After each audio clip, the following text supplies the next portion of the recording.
Okay, so tignan na natin ngayon yung configuration natin, no. May topology ako dito, R1 and R2. So ito yung continuation ng discussion natin dun sa previous na discussion natin about trip routing, dun sa activations. Ngayon, may i-discuss tayo dito. Ano ba yung paano ba natin tignan, paano ba nag-propagate, no? Paano ba kumalat yung routes dun sa mga local routers natin. 'Di ba? Kasi kung titignan natin based dito sa topology natin, no, R1, ito yung mga remote network sa kanya, tsaka ito. No, si R2 naman ang remote networks niya ito. Nag-iisa. Ngayon, ang tanong diyan, paano ba nag-propagate yung mga routes na yan? So, pag tinignan natin yung routing table, 'di ba? Yung routing table ni R1, 'di ba? Enable show IP route rip. Ayan, no? Pumasok sa routing table niya yung mga rip routes. Tingnan natin yung show IP route, yung kasama yung mga directly connected. And yun, di ba? So, makikita natin na kapag yan ay naka-R, yun ay naka-R and R. Yan yung mga rip learned routes. Ay mga naka-R. And 20.20. And then, itong 193.168.10.0, ito yun. Di ba? And then, kay R2, pag tinignan naman natin yung routing table ni R2, ano bang nangyari sa routing table ni R2? Tignan natin. Ito, kinonfigure ko na to, no? So, enable. So, show IP route. Yan. So, meron din siyang rip learned routes. Nag-iisa lang yan. Yung 192.168.10.0. Ito yun. Ngayon, paano yan kumalat? Diba? Kasi, dun sa previous configuration natin, dun sa previous na usapan natin, 'di ba? Ang ginawa natin doon, yung ginawa natin is that ito si R1, 'di ba? Ganyan 'yan eh. Ito yung R2. Ito na yung topology na 'yan, ha. So ang ginawa natin doon, 'di ba? Nag-type tayo ng router rip.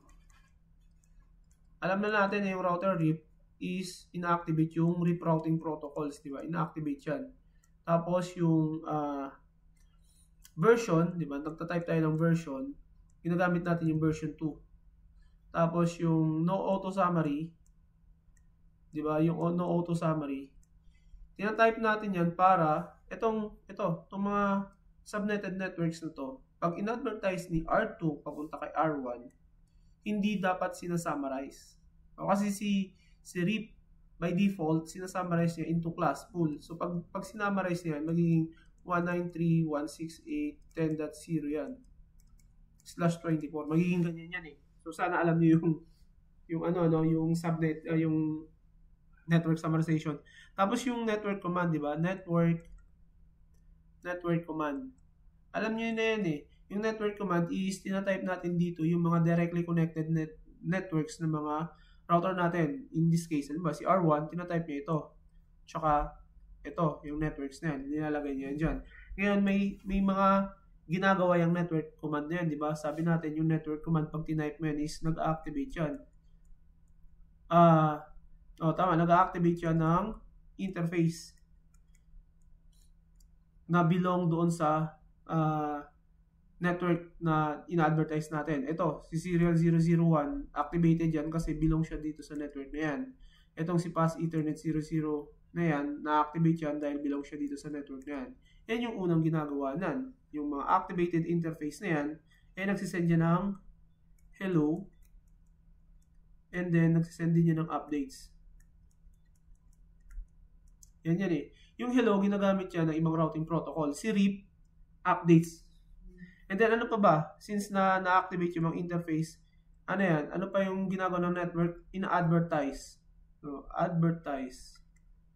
Ina-advertise yung mga network na nilagay natin dito sa network command. Ibig sabihin ng ina-advertise, parang kinichika or minamarites. Ganun lang yun eh, minamarites ni R1 yung mga directly connected network niya kay R2. Bayan in the form of updates. At yung updates na yan, huwag nyo makalimutan, yan ay sinesend sa multicast address na 224.0.0.9. Yan yung mga RIP configured routers. Diyan nakikinig yung mga RIP configured routers version 2. So any update ng mga RIP routers configured on version 2, dito nila sinesend yan. At lahat ng routers na yan, nakikinig yan dyan. At lahat ng updates na yan, since na napakikinggan yan ng mga routers na naka-configure ng RIP, yan yung nagiging basehan nila para mag-update sila ng kanilang routing table. So parang halimbawa ito si R1, yung kanyang routing table, di ba ganito yan? May network 10. Sabihin na natin network 10 yan. Tapos ito network 192. Diba? Kung ito yung nagre-run na rin ng RIP, magsisend siya ng update sa kanyang serial 0/1. So, isisend yan dito kay R2. Ngayon, si R2, pag na-receive niya yan, yung kanyang routing table, diba? May L1, L2, and L3 network siya dyan. Tapos, may network 20 siya dyan. Tapos, may network 10. Diba? Ngayon, pag tinignan yung kanyang routing table, alin dito sa update na to ni R1 ang wala sa kanyang routing table? Itong 192, di ba? So, yan lang yung kukupen niya, network 192. Ilalagay niya sa kanyang routing table. Di ba? Ngayon, ito naman, turn naman ni R2 mag-send ng update kay R1. Di ba? Ngayon, si R1, ito lang yung mga networks na meron siya. Ngayon, makikita niya na may network L1, L2, L3, wala yan sa kanyang routing table. Kaya isusulat niya yan dyan o i-install niya yung network na yan. Tapos wala rin yung network 20. So ilalagay niya rin yan sa kanyang routing table yung network 20. Network 10 meron siya, tsaka yung network 192 meron siya. Kaya hindi niya natatype sa kanyang routing table. So anong nangyari? Nag-propagate yung networks. I mean yung mga routes. Yung mga network addresses na remote doon sa mga local routers natin, nag-propagate at pinagtatatype nila, ipinasok nila, or in-install nila sa kanilang routing table. Kaya, di ba si R1, biglang natutunan niya yung mga remote networks sa kanya na ibinibigay sa kanya ni R2. So, ganun lang ka dali yung analogy nung pagkalat ng mga networks, ng mga remote networks dun sa mga local routers natin via configuring yung RIP routing protocol. Okay? So, ganun yung proseso nung pagkalat ng mga routes na yan. So ngayon, ang tanong kasi, ano ba yung mga information na makikita natin doon sa routing table na yan? Paano ba natin ma-appreciate na basahin yan o paano natin intindihin yan? Okay, ganito ang pagbabasa niyan.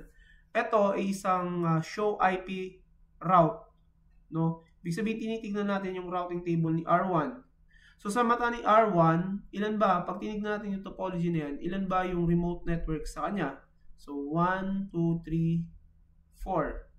So dapat 4 na RIP routes yung may R ang makikita natin sa kanyang routing table. So ito yun, 20.20.20. Ito yun. Tapos ito yung tatlo. 193.168.10.0. Ito yun, no? Yan, yung 10.0, 10.32, 10.64. Diba? Yan yung remote networks kay R1. Ngayon, paano basahin yan? So, sabi dito, no, kung sa perspective ni R1, kung magpapadala siya ng data packet, papunta dito sa network na to, 193.168.10.0/64. Diba? Ipapadala mo dito sa 10.10.2. Sino yung 10.10.2 na yan? Ito yan. Ano yan? Yan yung ang tawag dyan ay yung next hop IP. Next hop IP. Diba? And then, ito, serial 001, yan yung tawag dyan, exit interface. Ito yan, no? So, parang sinasabi dito, para makapagpadala ka ng packet dito sa 193.168.10.64/27, padala mo dito sa 10.10.2, which is yung next hop IP mo, at lalabas yan sa serial interface mo na serial 001. Ito yun. Etong 120, yung 120 dyan, tsaka yung may slash ng 1, ito yung administrative distance. Yung RIP, laging 120 yan, hindi nagbabago. Administrative distance ng RIP is 120. Yung 1 dyan, ang tawag dyan yung metric. Ano yung metric? Yan yung cost, yung calculation na ginagamit ng mga ni RIP routing protocol para ma-determine niya kung saan niya pwedeng ipadala yung data packet. At ang nakalagay dyan, 1. Ang metric ni RIP, ang tawag is hop count, di ba? So, pag sinabi natin hop count, ilang routers ba yung tatagusan para makarating ka dun sa network na gusto mo? So, dito, makikita natin 1 kasi isang talon lang yan. 1. Nandun ka na sa network na puntahan mo. So, ganon basahin yung routing table na may RIP. So, ngayon, ang tanong, paano mo naman titignan yung show IP protocols? Ito yun. Sa show IP protocols, makikita mo dito, yung routing protocol is RIP. Ibig sabihin, RIP yung active na routing protocol mo. Totoo yun. Kasi RIP pa lang naman yung routing protocol na kinoconfigure natin. Ito, pag-uusapan natin yan sa susunod. Itong default version control. Kasi, bakit siya send and receive version 2? Kasi nag-type tayo doon nung kinonfigure natin yung RIP ng version 2. Diba? Kaya version 2 yung makikita nyo dyan. Itong mga interface na to, sabi dito, yan yung mga interface activated na nagra-run o dyan na-activate siya because kasama siya dun sa network advertisement. Diba? So, in-advertise natin to eh. In-advertise din natin to. So, yung interface na belong sa network na yan, ito, tsaka ito, ma-activate yan. Diba? Kaya nandito siya. So, lahat ng RIP, lahat ng activated interface na nagra-run ng RIP, nandito yon sa interface. Okay? Etong network summarization is not in effect kasi bakit? Nung nag-configure tayo ng RIP, sinabi natin na no O2 summary. Kaya hindi niya sinasummarize yun. Kaya makikita niyo doon sa routing table, di ba? Ito yun. Hindi naka-summary. Kasi kung naka-summary yan, makikita niyo ganito lang yan. Okay? So, yan yung ibig sabihin yan. Tapos yung routing for networks, ito, pag-usapan natin yan sa next. Kasi gusto ko may example yan eh. So, yung routing for networks, ito yan o. Tingnan mo in-advertise natin 10.10.10.0. Diba sabi natin 10.10.10.0. Yung network, diba? Network. Pero tingnan nyo dito, routing for network 10.0.0.0. Bakit? Sinamary siya. Makulit to si RIP eh. Sinasummarize niya. By default kasi, sinasummarize niya into class, pool. Tingnan mo, in-advertise natin 192.168.10.0. Ito is isang class pool address. Kaya hindi niya sinasummarize yan. Diba? Ganyan pa rin yan. Ngayon yung passive interface, may example yan. Pag-uusapan natin kung ano yan. Itong routing information sources. Ano ibig sabihin yan? Yung routing information sources, ibig sabihin yan, saan kumukuha si R1 ng route updates.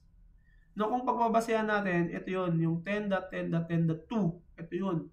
So, ibig sabihin, si R1 tumatanggap ng route updates mula dito sa 10.10.2, which is si R2. Diba? Ganun lang ibig sabihin yan. Okay? So, yan yung show IP protocols. Ngayon, pag tinignan natin yung show IP protocols ni R2, halos same lang din naman sila. Meron lang pagkakaiba na sa baba. Protocols. Ito yun. Yung routing information sources. Bakit? 10.10.10.1 na yan. Ito na yung pinagkukuhanan ng routing information updates ni R2. Diba? Ngayon, si R2, ano ba yung mga interfaces na active sa kanya? Na nagraran ng RIP. Ito yun, no? Serial 003. 03/0. Serial 0/3/1, di ba? Loopback 1 to 3, yun. Di ba? Ngayon, yung routing for networks, tignan nyo pa rin. Yan o, sinasummarize nyo. But still, since na no auto summary tayo, kaya makikita natin sa routing table ni R1, ito, buo yan eh. Yan. Okay. So, etong mga to, same lang din naman yan. Ito yung version 2. Ito, sa medyo, itong topic na to medyo advanced tong mga to. Ito, pag-uusapan natin yan, yung mga timers na yan. And then, itong passive interface, and then itong maximum path. So, okay, so yan na yung, kabuuan nung pagtingin natin. Paano basahin yung routing table ng mga RIP routers, and then yung show IP protocols. Okay? Halos naman lahat ng routing protocol natin, pag nag-show IP protocols tayo, halos ganyan din naman ang makikita natin, pero with different explanation dun sa mga details patungkol dito. Okay? So, yan yung ating tutorial. Yung next nating tutorial na gagawin is that pag-uusapan natin din yung mga RIP timers. RIP timer, tsaka yung mga loop prevention mechanism nila. Bakit? Kasi RIP being a distance vector routing protocol, prone yan sa loop routing loop. Ano ba yung routing loop? Alam ba ito si R1, ito si R2. So yung route information is umiikot-ikot lang. So papunta kay R1, tapos papunta kay R2, tapos biglang papunta kay R1, tapos biglang papunta kay R2 ulit, biglang papunta kay R1, biglang papunta kay R2 ulit, biglang papunta kay R1 ulit. Yung routes. Ibig sabihin yung routes, paikot-ikot lang na umiikot diyan sa dalawang routers na yan. Nagkakalituhan na. Saan ba talaga yung routes na yan nakatira? Kay R1 ba talaga nakatira yun or kay R2? Ganun ang ibig sabihin nung loop.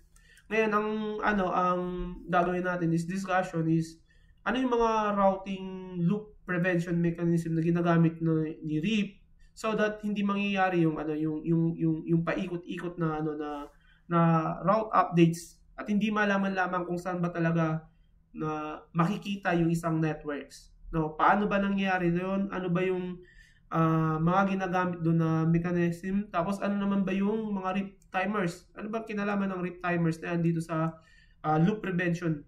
Yun yung next na pag-uusapan natin at medyo mahaba-haba din yun. So, yan na lang muna hanggang sa next na tutorial natin. Tawag na ito. Tulad ng laging paalala, no? Para dumami naman yung subscriber ko, mag-like, mag-subscribe, tsaka mag-share nyo itong video na to para ganahan ako laging gumawa ng tutorial. Okay? So, hanggang sa susunod na video.